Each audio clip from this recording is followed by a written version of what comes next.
কুড়িগ্রামে জমিজমা বিরোধীর সংঘর্ষে একই পরিবারে ৩ জন নিহত, আহত অন্তত ৬ জন। মোহাম্মদ সোলাইমান গনি, কুড়িগ্রাম জেলা প্রতিনিধি। কুড়িগ্রামের রৌমারী উপজেলায় জমিজমা সংক্রান্ত বিরোধের জেরে ভয়াবহ সংঘর্ষে একই পরিবারে ৩ জন নিহত হয়েছেন। এই ঘটনায় আহত হয়েছেন অন্তত ৬ জন।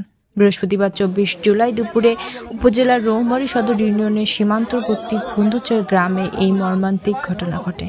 নিহতরা হলেন মৃত গোলাম শহীদের ছেলে ফুলবাবু, বয়স ৪৩, বুলু মিয়া, বয়স ৫২ এবং তাদের ভাই আনোয়ার হোসেনের ছেলে নুরুল আমিন, বয়স ৩০। নিহতরা সবাই একই পরিবারের সদস্য।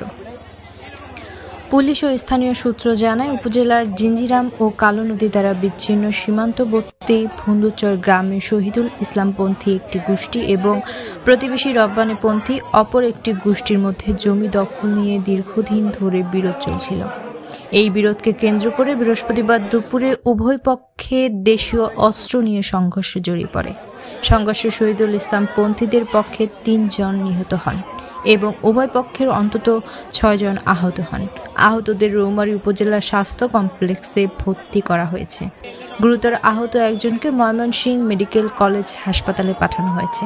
রৌমারী উপজেলা স্বাস্থ্য কমপ্লেক্সের চিকিৎসক ডাক্তার আব্দুস সামাদ নিহতদের বিষয়টি নিশ্চিত করেছেন। ফুড পান্ডা দিচ্ছে ১২৫ টাকা ছাড় ডিল নাও করে KFC, Pizza Hut, Chillox, সুমিজ hot cake, ম্যাচেফ ও আরো অনেক অপশনে ১২৫ টাকা ছাড়। অর্ডার করুন এখনই। রৌমারী উপজেলা নির্বাহী কর্মকর্তা ইউনো উজ্জ্বল কুমার সাহা বলেন, ঘটনার পরপরই প্রশাসনের পক্ষ থেকে ব্যবস্থা নেওয়া হয়েছে। বর্তমান পরিস্থিতি নিয়ন্ত্রণে আছে। রৌমারী থানার ভারপ্রাপ্ত কর্মকর্তা ওসি লুৎফুর রহমান জানান, সংঘর্ষের ঘটনায় একজনকে আটক করা হয়েছে।